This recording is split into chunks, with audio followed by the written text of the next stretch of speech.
Welcome to the Diary of a Side Hustler podcast. I'm your host, Kayla Brooks. Let's get into today's episode. Whether pursuing a passion project or passive income, over 40% of Americans have a side hustle. The Diary of a Side Hustler shares the personal stories of small business owners who turned their passions into an opportunity for profit while balancing life, multiple jobs, and everything in between. Today, I am joined by Camille Hughes. Camille Hughes is the founder of The Frame, a dynamic photography and creative studio with 2 locations in Charlotte and Winston, North Carolina.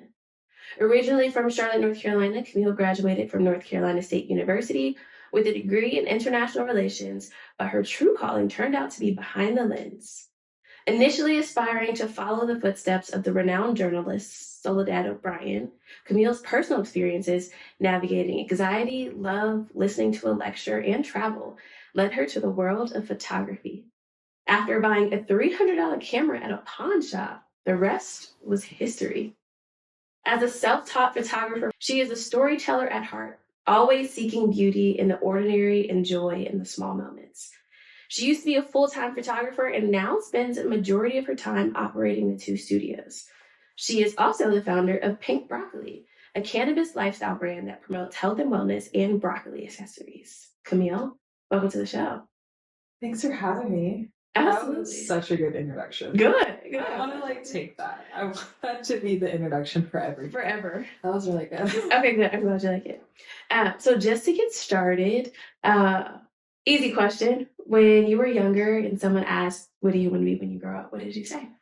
The next Soledad O'Brien. I was obsessed with her. I was obsessed with CNN, TJ Holmes, Don Lennon. I wanted to be a news anchor. And I wanted to be, good morning, this is Camille Hughes reporting live from whatever. And I really liked watching 106 in Park and VH1 and E! News and the red carpet. And it's like, I could do this. I could still interview celebrities. So that's what I really wanted to do. Okay. Did you pursue that at all? Yes. So started off at Hampton University. Shout out to the real HU for those who know. For those who know. It was the best, right? I went there for 2 years, majored in broadcast journalism, and I was a part of Scripus. Yeah. Shout out anybody who went to Hampton, know the Scripps, Howard School of Journalism and Communications. So did that, and then I realized that I don't like to write. How did you find that out? What happened? I think I just had an assignment, and I was like, wait, I don't know, like, this isn't good. I just felt like not confident in it at all. And I struggled with writing. Mm-hmm. And like, those were like my core classes, and like learning about that, I was like, you know what, I don't know if this is a good fit. As much as I want to be on television, I just don't think I wanted to go through the process of like doing what it took. And I just didn't feel confident in my writing skills. Had you done any writing like before you went to college or anything? Or the first time you were like, oh, let me try this out was after I paid my money to get it? Right? Yeah. I knew I wanted to do journalism, but just never on the writing part. Mm-hmm. And then, you get to college and got to Hampton. I was like, oh, okay.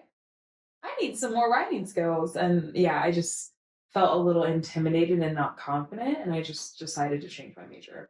Okay, what'd you change it to? International business, and then I left Hampton, and then went to NC State, and then I studied international business there. Why'd you leave Hampton? Did they not have the major available? Yeah, so okay, I love Hampton, right? It was the best. I think at the time it was a lot of pressure. Okay, and I was comparing myself to like everyone, and it was a big fashion show. Ain't nothing like a Hampton woman, okay? There is nothing like a Hampton woman. Yes. So that was a lot of pressure. And I just remember one day, like, and again, I can be very transparent and open, like mental health is really, it's very real. Mm-hmm. And I was a part of student leadership, and we had to dress up every Wednesday. And I asked my roommate, I was like, hey, does this turtleneck look good? Right? Like, mm-hmm. And back then I don't think turtlenecks were that in, whatever. And she's like, I wouldn't wear the turtleneck. I lost it. Really? Yeah. I mean, I'm laughing. I shouldn't laugh, but I was like, I don't want to do this, right? So I just had a moment, and a mental moment where I just was like, with life, and, I just didn't value life. So I had a moment where I wanted to harm myself, and thank God nothing happened. But in that moment and situation, I just decided to come home. Okay. And transition to regroup to Charlotte. And then that's when I transferred to NC State. So I went somewhere local. And as much as I love Hampton, and that's something that sometimes I wish I stayed, but it is what it is, and everything happens for a reason. But it was such a great experience, for what it was, and I met my best friend there. So that was great. Yeah, we love Hampton. Yeah. Well, thank you also for sharing and being vulnerable. So did you just pick up where you left? Did you have to retake classes when you transferred, or Yes. how did that work? Yeah, so I was a semester behind, and I remember touring College of Chas, which is humanities and sciences. And so I met with the international department, and they were like, okay, well, if you major in this major, you have to study abroad in order to graduate. Okay. I was like, yeah, sign me up. I want to study abroad. Yeah, where do I sign? Right? So I was like, oh my God, let me do this major. It was great. I had a great time. I studied in Spain. How long were you there? 6 weeks for the summer. I turned 21 there. Oh, what a great memory. Love that for me. I stayed with a family, and that really started my journey of travel. I've always traveled. My first international travel was at 11. So we've just been traveling a lot. But that was just a really good time because, I was coming of age. I was 21. I was, living my life in Spain. Yeah. Okay. So your family travel a lot? Is that who you went with when you were 11? Yes. The first time to another country, I went to Jamaica. And I got lost. And it's an ongoing joke where they're like, where's Camille? We got to find Camille. And we were on an excursion, and I just kind of ventured out a little bit. I've just a little free spirit, and I just was having curry goat with some locals in Jamaica. And my family was like, let's not do that again. Let's, So it's just running joke of Camille, be safe. Where are you? Where are you? Where's Camille? Let's find Camille. Okay, cool. Did you have a plan of what you were going to do with your degree after you finished school? No. Not at all. Really? You were just if you're going to make me go study abroad, I'm going to go. I take that back. I thought about being a diplomat. Yeah, I forgot about that. But I knew I didn't want to go get a master's. I was like, I'm not doing that. Yeah, this is where it is at. And then I was going to major in Spanish to be a translator, foreign policy. Was trying to direct it, somewhere still traveling. But then again, I did not want to go get another degree. I didn't want to get a master's. It's just I don't like school. So I just was I don't know what I'm going to do, but I'm just going to wing it. And then senior year of college, I got introduced to the Nation of Islam, and I heard a lecture, and I was like, do for self. And I was like, oh my God, absolutely. I'm not working for the white man. I'm going to do for self. I'm going to be self-employed. I'm going to make my own, and I have ran with that. Okay. Ever since. How'd you get introduced to the Nation of Islam? Yeah, a guy, right? Typical. They just be introducing us to stuff. No, I know. Met a guy, and I was like, oh my God, look at this. Look at this man, right? And young. How old were you? Maybe dumb. Not dumb, but just young and dumb, right? Mm-hmm. I was 24. And I think, falling in love with the religion and falling in love with the person all at the same time, that's a lot. Mm-hmm. So got introduced to the Nation through him, and then I started my own journey with religion and through the Nation. And, I will say the best thing that's ever happened to me. Okay. It's been incredibly just has built my foundation. So I'm super thankful for that. Just being able to come in my own, and it sparked all this creativeness out of me. And, after I learned what I wanted to do, and knowing that I wanted to do for self, that really motivated me and pushed me to, I guess, where I am today. Okay. What do you remember most about that lecture? Support us, support Black, buy our own land, build within the community. And that is like the one thing that stood out to me. And like, I just want to continue to always do that. Um, and again, that's what motivates me so much is like continuing to show Black excellence, continuing to show that like, no, you can create a life of your own. Like you can manifest anything that you want. Like it's right there. And you heard it and you were sold. Yeah. I was like, oh, this is easy. Yeah, do for self. Like, let me just do my own thing. Okay. Yeah. Do you still practice for religion? Yes and no. Okay. I would say I just kind of identify, and I'm doing it on my own terms. Okay. So yeah, I would say that. So yes, I do. I just am doing it my terms. Okay. Yeah. Cool. So when did you change to I'm not going to be a diplomat anymore and I'm going to, do photography? Yeah, so graduated college. Again, didn't know what I wanted to do, but I knew I didn't want to be back home to Charlotte. I was living in Raleigh, and I started a blog called The World of X, and the X is the unknown, and I wanted people to solve for their X. Mm-hmm. So X could be anything that you want it to be. So I actually have an X tatted on me, but yeah, I wanted people to solve for the X, whether if it was food, travel, music, anything. So I remember my first article was, and it wasn't a written article, it was just photojournalism that I was going to take on my iPhone and then just write a little like snippet. And my first project was Luke from Dreamville. He had just signed, and I was like, he's from Charlotte. We went to the same high school, so I reached out to him. He was like, yeah, I got you, whatever. And I thought that was the coolest thing ever, right? I was like, oh my God, my first blog piece is Luke. It's almost super dope. I know, right? So then from there, and at the time I was flying free because my brother worked for the airlines. So I would just go places. And I went to the Caymans by myself. I went to Costa Rica. Where's Camille? Are you safe? Am I safe? So I would go, and all I had was my cell phone. And I just took photos, and I used to just do write-ups, but just very minimal, wording. Yeah, because we know you didn't want to write. So I was just and then I went through another break. I went through a breakup during that time. And so he broke up with me. So I was like, you know what? F you. Can I say that? Yeah. Okay. Let me find myself. Mm-hmm. So I went to the pawn shop off Capitol Boulevard in Raleigh. Okay. And I got a Canon 3TI. And I was like, I'm going to find myself. Did you know anything about cameras? Did you know if that was a good camera or not? No. I just went to the pawn shop, $300, boom, let me get this. And I've been a Canon girl ever since. Mm-hmm. And I would take photos of nature, just random stuff, right? And then moved back home to Charlotte. And then I got a gig with Charlotte Nightlife. So I was taking pictures in the club.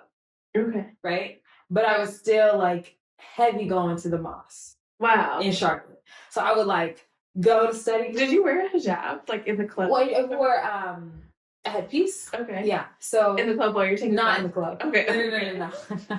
So I just remember going to the mosque off Brookshire in Charlotte, putting on a garment, leaving, going straight to the club, and taking photos of drunk people. So what a life. What a life. What a life I've lived. And that I was just putting myself out there. Again, teaching myself about photography. How do you teach yourself? YouTube.com. YouTube University. Yeah, that's what the kids call it these days. Yeah, it is just trial and error, right? And then my cousin, I remember, gave me a camera to shoot in the club because it had flash on it. Okay, because your other camera didn't have flash. My other camera didn't have flash, right? So what a time. Right? And she had a whole flash kit, and I was like, all right, we're gonna do this. And it was a Nikon, and I shot with a Nikon for a month, and I was like, I don't like this. Mm-hmm. Let me go back. But other than that, I just kind of taught myself. So how did you get the gig at the club or with Charlotte Nightlife? Reaching out. I would reach out to everyone and anybody. I'm an aspiring photographer. Can I do this? Can I do that? I reached out to every single person because I just wanted to get my foot in the door. So I just sent an email and they got back to me, and then I was just in the club, and there was a team of us. We would hop around. We would go to SIP, Prohibition. These were the early on, Oak Room. Yeah. Back in their heyday. Yeah, Alive After 5. Did they offer to pay you, or was this just I like got paid. I'm aspiring in? But it was like $75 for the night. Mm. Yeah. You know. For the whole night? Like, how long are we talking? Like 4 hours for $75. You know, you're young, but you want to like. At the time, I thought it was so cool. I was like, I'm so official. I'm a photographer at the club. Yeah, I mean, you're getting paid to. I'm getting paid. Yeah. Yeah. That makes it official. Yeah.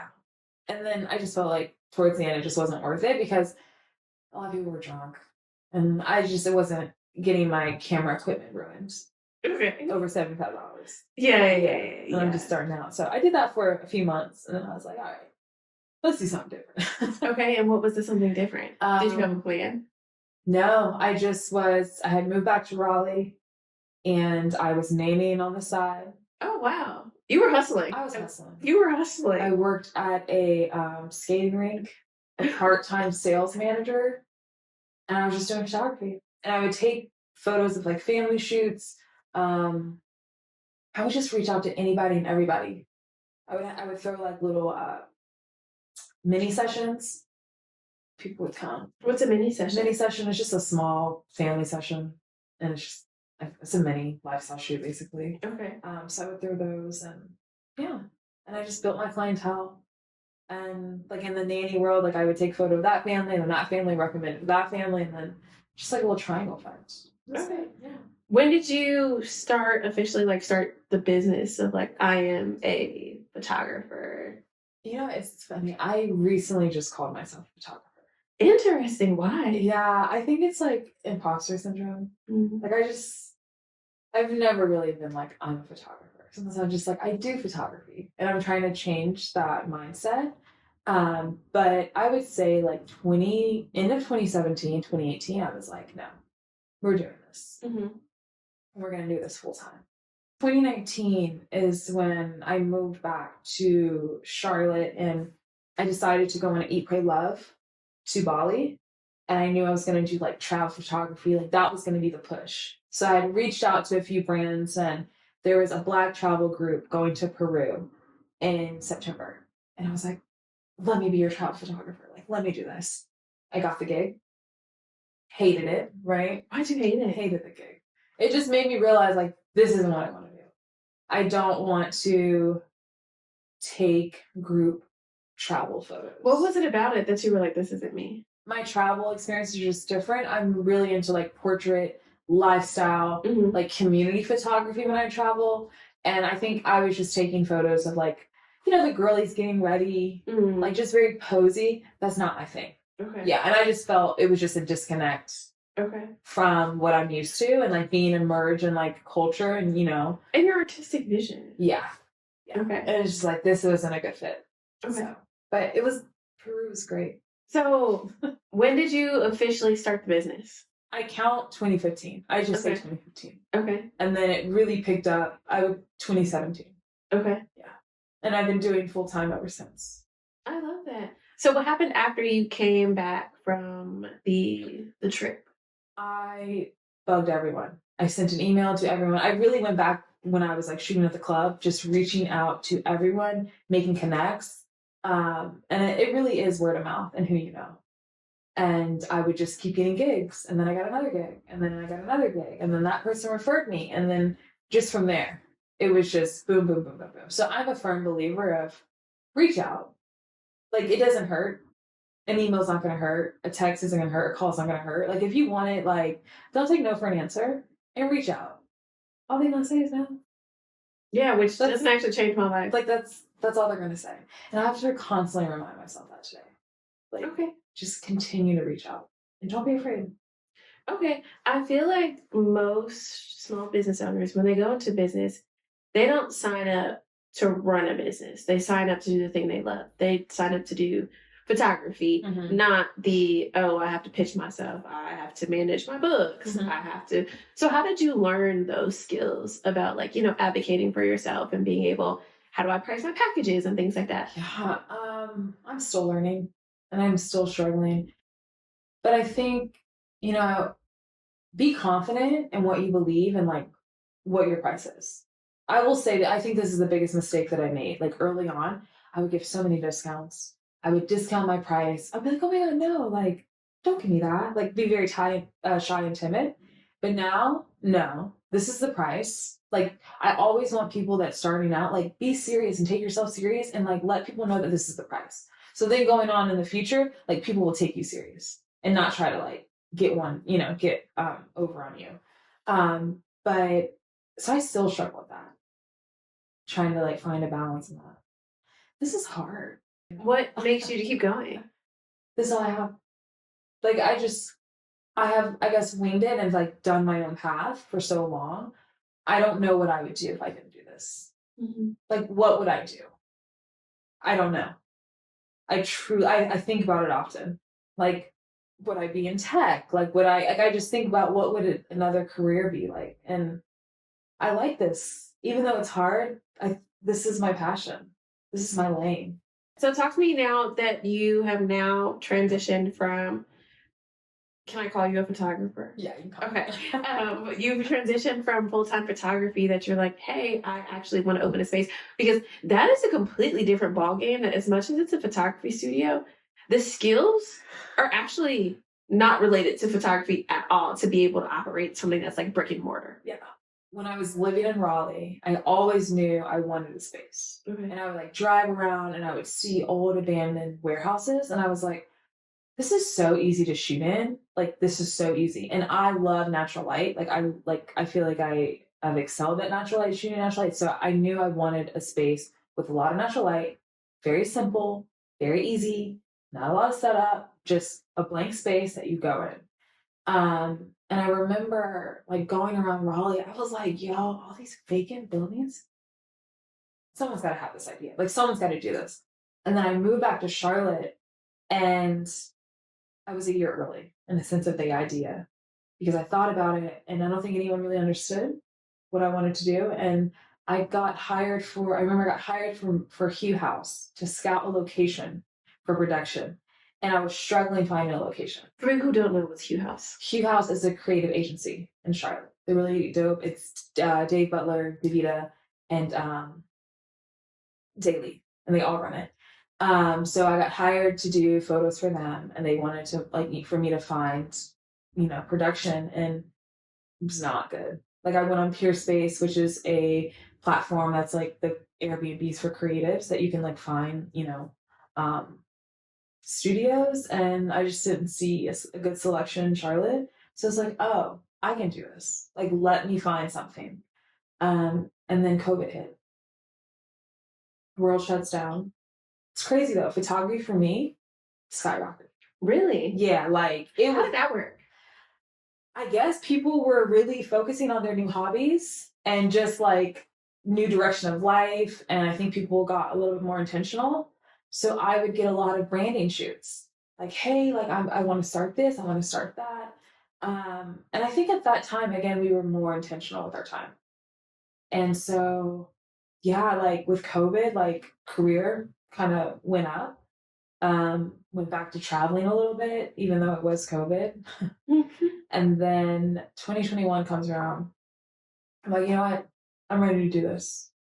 I talked about it with a few people. Again, no one understood what I wanted to. They're like, so you want to do a natural light studio? Like, that doesn't even make sense. I'm like, no, like just hear me out. And that was the first time I was like, okay, people aren't going to understand it, but don't quit because of that. You've got to keep going because I think for me, I can show you more than I can tell you. Mm-hmm. So I was like, just sit. Just what? I got you, right? So I did a business plan.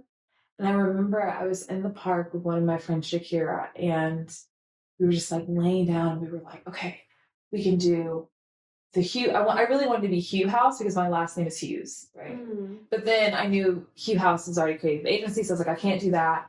So I was like, I don't want to do the Lighthouse because there's already something that was the light in Charlotte. So I was like, okay. And then it was the frame. Like the frame just popped. And I was like, perfect. I didn't want anything with studio in it. So I was like, this is the frame and everything is in your perspective. Mm. Everything is what your frame is. No one can tell you right or wrong. It's your frame. It's how you see the world. It's how you view it. So that's how the frame came about. And ever since then, everything is self-taught. Like, still to this day, I'm like, how the hell did I teach myself all about business. And I'm still learning. But Google.com. Yeah. And ask.com. Like, ask people, ask your resources, ask your parents, ask your family, ask your friends. Like, you can get some answers. Okay, so how did you go imaginably like to get into having a physical space? Real estate is not cheap. So how did you figure out how to make the investment or like I'm ready to commit because it's you have to pay the bill like every week. Yeah, still to this day, I'm like, how am I doing it? I didn't have any money. I didn't have any money back then. I think I back then I still don't have money, right? But I remember I came to my parents and I said, "Hey, this is what I need from you. Like, this is boom, this is the plan. Believe in me. I need this, They still didn't understand it. I had their support though. But I just had to show them like I got this, I just got creative and resourceful. Like, I really just like plugged in and tapped into my resources and like presented it like, listen, this is what I'm trying to do. This is going to be beneficial for the community. Like, reached out to some leaders in the community. Like, this is what's coming. I just tried to get all the advice that I could and where I needed to go. And then from there, I was like, okay, let's just do this. And I was intimidated with real estate because like not having any money and like I've been self-employed and how I'm going to show that, I have the revenue. I have the revenue. But I truly believe your gift will make room for you and your path will align. So when I say everything will fall into place, every single thing will fall into place. And it could be like the last hour. Like, how is this going to happen? And, if the universe, if God, if Allah has allowed me to get the space and like it keeps happening, then I'm doing something right. Like, this is my path. So I just have faith and trust. I trust that everything will work out, even though if I don't see it, and I always tell people there's so many ways to get around with money. Like, you don't have to have money yes, right? Like, because you have to have money to do certain things, but you don't have to have money to do certain things. And I'm going to just say that, and I hope people can read between those lines. Okay. Yeah. Okay. Well, I'm glad it worked out, and so I hope people can read between the lines. Yeah. and figure out, get creative. Tap into your community and all the things. Yeah. How did the first year go of having a physical space? I would imagine there was a large learning curve. Yeah. It was challenging. It was great. It was loneliness.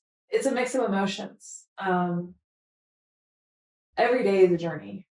Every single day I constantly have to show up even when I don't want to. And that's really hard because if I don't show up, the frame doesn't move.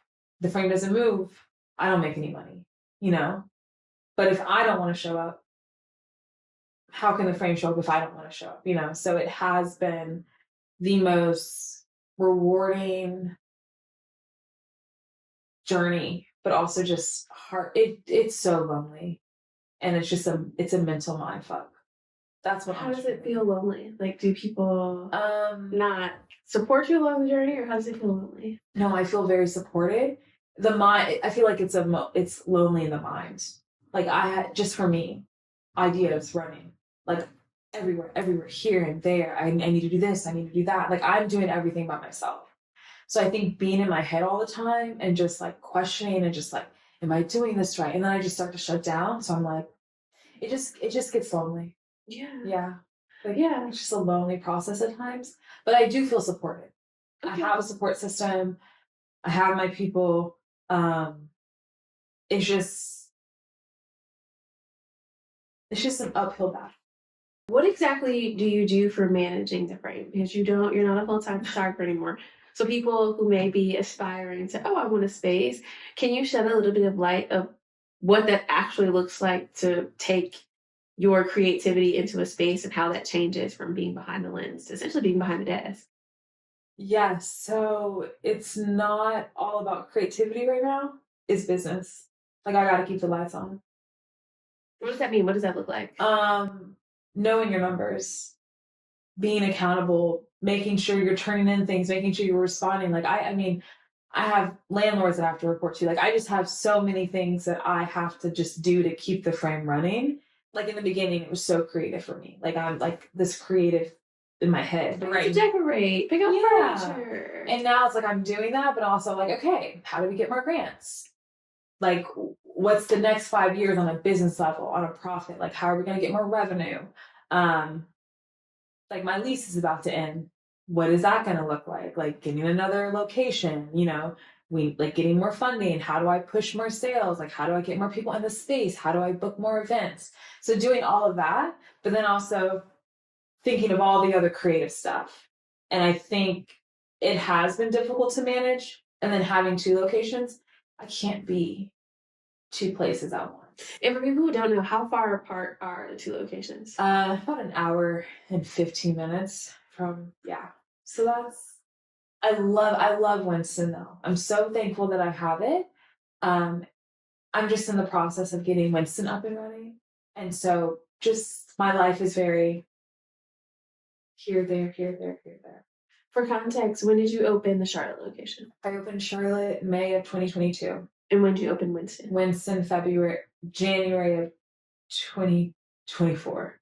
What made you open a second location? That's a good question. No, still to this day, I'm like, I knew I wanted to expand. And my dad is from Winston. So I have family there, like my grandmother, my aunts, and my cousins, you know, that side, my sisters. So it just felt right. And I knew Winston was like the perfect city for it because they didn't have anything like it. And it's really artsy there, very artsy, like underground artsy. And I love that vibe. And they didn't have a space like that. So I just decided to open another one. And you just learn. You make decisions and it might be like, I don't know if that was the best decision, but you learn. I think as a business person, you just learn, you pivot, you continue to explore, you continue to grow, you continue to learn, you continue to not make mistakes, but learn from your mistakes or just learn. They're just lessons. So I'm learning right now with the second location. Do you feel like either one is more profitable than the other or about the same? Definitely think Charlotte is a little bit more profitable, but also Charlotte is where I'm like from. I didn't do a lot of marketing for Charlotte. Charlotte just came out.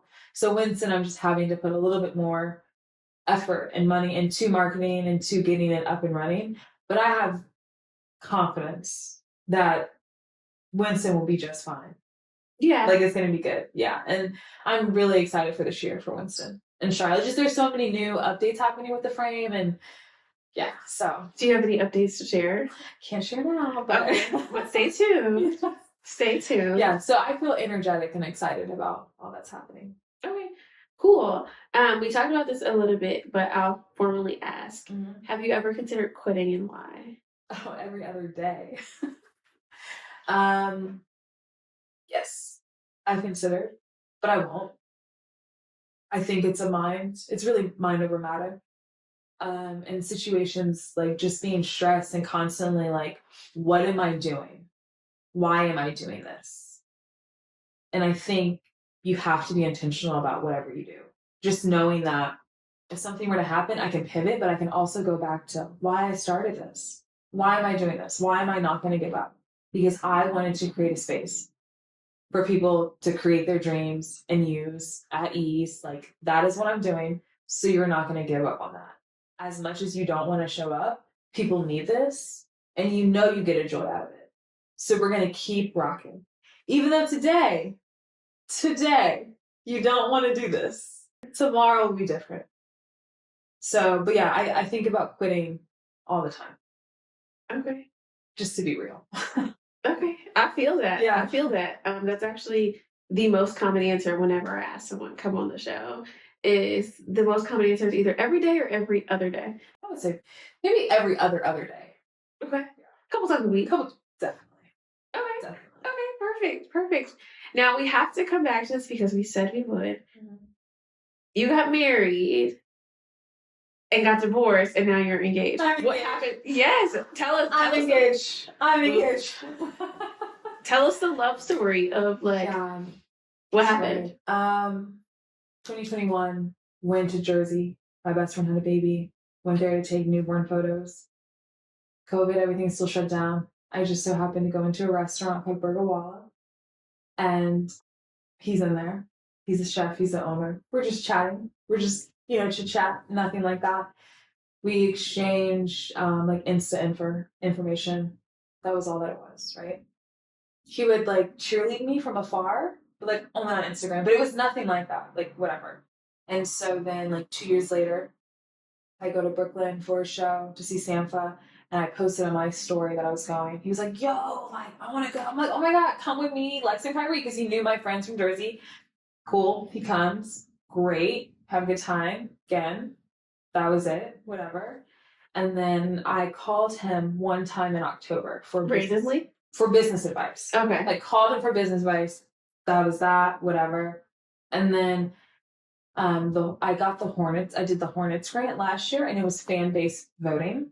So he voted for me every night, every morning. I guess it was midnight. And he would send me a text like, "I just voted for you." So we would chat. Like, he was like, "You know what? When are you gonna come up here? Like, let's hang out." Or whatever. I was like, "You know what? Let's go somewhere." And so we went to Jersey, and then he took me on a first date. We went to Canada.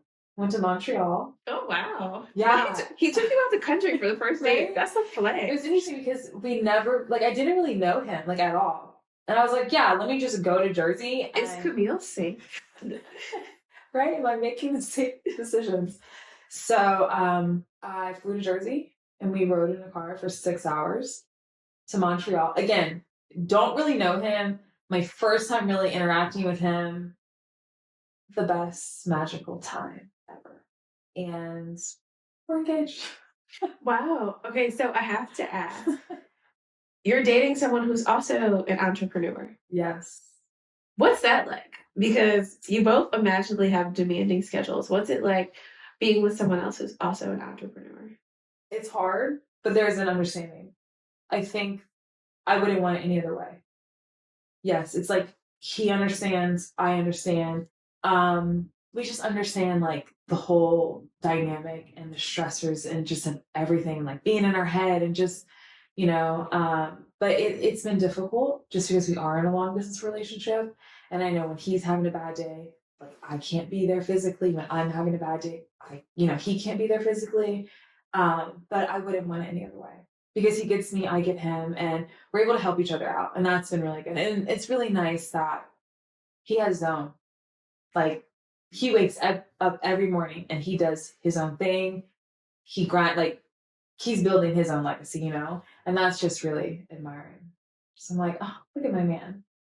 Look at my motivated man.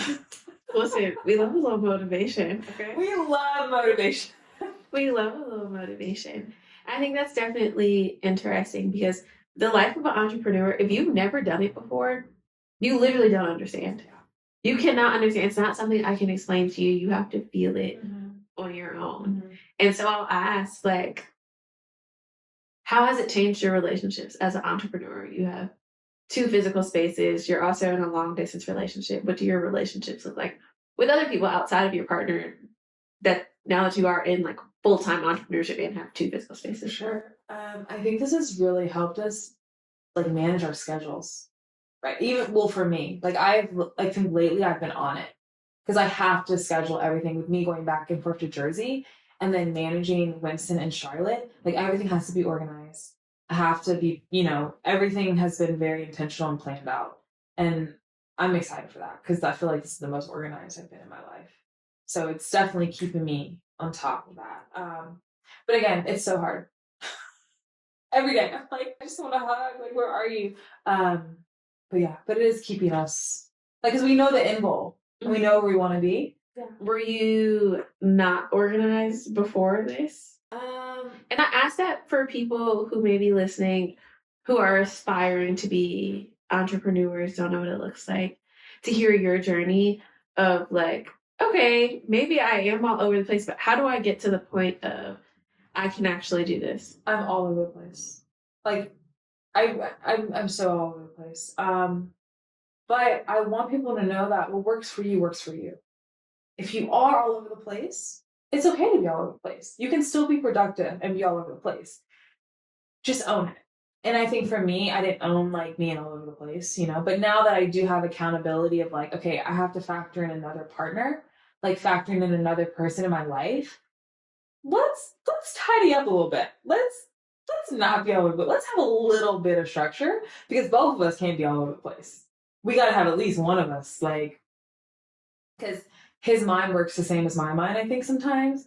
So I think it's just like a sacrifice. Like, hey, like let me be better for myself, but also for my partner. Technically, what does that look like? Because me and my partner, we have a shared calendar, How do you do and that? so it's on through Apple, like iCloud. We have a shared calendar. So if we have something we add to the calendar, add it to the shared calendar. So like I know you're not free this day, or we have something to do this day, because you don't have to like call me and be like, oh, what time is? No. It's on your calendar too. It's on your calendar too. And so I'm curious, what works for you? We actually just talked about doing a calendar. But in my personal business, if it's not on the calendar, it doesn't exist. So the calendar is the law. So even if it's like if I need to chat with like some friends, if I put it on the calendar, I know it's gonna happen because it's on the calendar. And also like me being more organized like makes me just want to show up better. And a sense of like just being on top of my shit. That's another thing. Because I remember one time like I went into a meeting and I was not prepared. And I was like, okay, let's not do that again. How'd you know you weren't prepared? Because I was just rushing a few minutes just to get there and I just felt very flustered and I don't like doing that. Like I want to give myself time to like just take a moment, you know? And I know things happen, I know like traffic and all that stuff, but I really am trying to be on time because I don't like when people waste my time. And I don't want to waste anyone's time. And I want to have like my shit together.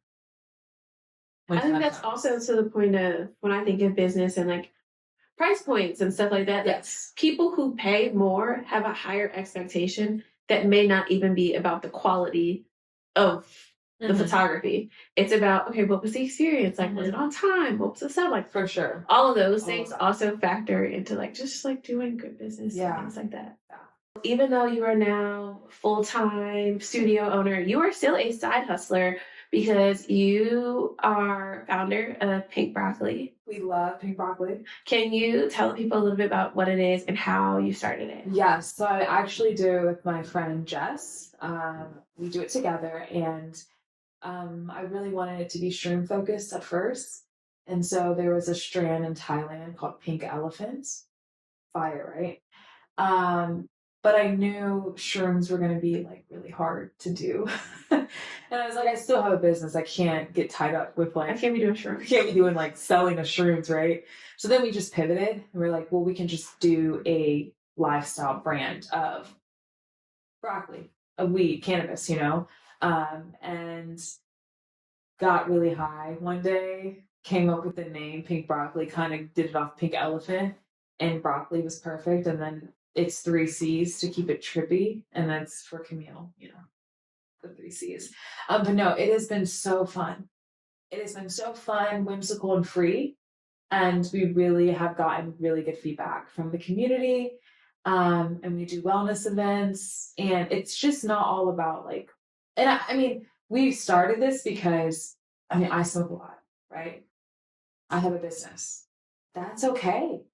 You can still be professional and get high. It's legal in quite a few states. Yeah. So large tech companies and the higher ups, they be getting to it. Yeah. So we created this platform to like break those stigmas down. But like, no, like you can still be high and be doing some fly shit. Like it's not negative. And I think there's definitely space this year for a lot of women cannabis brands are pushing and like making a breakthrough. So we just want to be one of them. And we want to continue to do events and just like uplift and promote natural wellness. Okay. Yeah. What do some of your wellness events look like? We do a sound bath healing. Mm-hmm. It's really good. Have you done that? I have not. I need to. They do like the meditation bowls. And yeah. Just the sound really good. We've done a rock and roll event. We've done park smoke sessions in the park. How do you balance doing both? Well, you dabble, you still do photography here and there on special occasions. You have 2 studios, and then you also have a wellness brand. How do I dabble? And Let's not forget you're engaged. I'm engaged. I've been really trying to push pink broccoli because I know where we're trying to take it to. So we've been like really going hard on that and like getting it to where, because it's gonna be fire. We're taking it. I have to ask, just from like a business perspective, you all have physical product. How did you get into the physical product? Like, what does it look like to source or So we actually worked with Michelle with Limoncito Goods. She's local. She does like clay molds of trays. Mm-hmm. So we hired her out. She designed it and she did like wholesale for us. So we really want to work with local artists to like just create different capsules like each quarter that we'll like launch. But yeah, still trying to figure out all that. Like we're still new to that. Like we're pushing more brand than product right now. Okay. Yeah. But eventually we get over. I mean, girl, you got a lot of hustles. You got a lot of skills though, too, because they're all, even though they're creative, the way in which you operate them all is very different. Like being able to be a photographer, we will give you the title because you've earned it. Be a photographer and manage a physical space and do product distribution are just like very different things. Yeah, I'm learning every day and I'm so excited because I never knew I would learn this much about business. I never knew I would be like a business person. I was like, oh, I'll just be creative in photography, you know, but I've had to learn it through having a brick and mortar. And now even with Pink Broccoli, it's tapping into the whole cannabis industry and learning like through that and like the laws with that and trying to source more merchandise. It's like opening me up into a whole nother mindset. And I'm like, wow, look at me being a jack of all trades entrepreneur. Literally. And you're engaged. I'm engaged and I'm getting married in July. So what's going to be your new last name if you're choosing to change your last name? Camille Hughes, always. Okay. Yeah, like, nah. I'm keeping my last Stand on that. Yeah. Stand on that. Yeah, and he's like so open. I mean, he's like, this is your identity. You don't need to change it. And I love Camille Hughes. That's me. So that is the end of the questions that I have for you. But in the spirit of this being the diary of a side hustler, there is an actual diary, which you have already written in. Yes. And so I would love for you to read a piece of what you wrote, if that's okay. Absolutely. Okay, I'll grab it. Okay, so I will hand this to you. Okay. And you had a prompt. Can you tell us what your prompt was? What would you like to be forgiven for? Ooh. Okay, so you can read what you wrote, you can summarize whatever's up to you, whatever works best for you. I said, I'm in a stage in my life where I'm super sensitive and wanting to please everyone. And it's been really difficult for me to get older and see our parents, us getting older, and realizing that they are so special. They're just so fragile. And seeing them as adults, like both of us as adults. And I think the biggest thing is I always want to be able to do right by them. And I think I've been struggling with that. And, you know, my mom recently just had open heart surgery. And that has just been really like heavy on me and hard because I just always want them to know, like I just always want to do right by them. And that is one thing. If I ever hurt them, if I've ever not done what I'm supposed to do, like I just always want to be forgiven by my parents. Because they're so special, and just to see like them getting older, I'm crying, right? It's okay. But just to see them getting older, it's like, wow, like we're the new parents. Like our parents are not the same as they were when we were younger.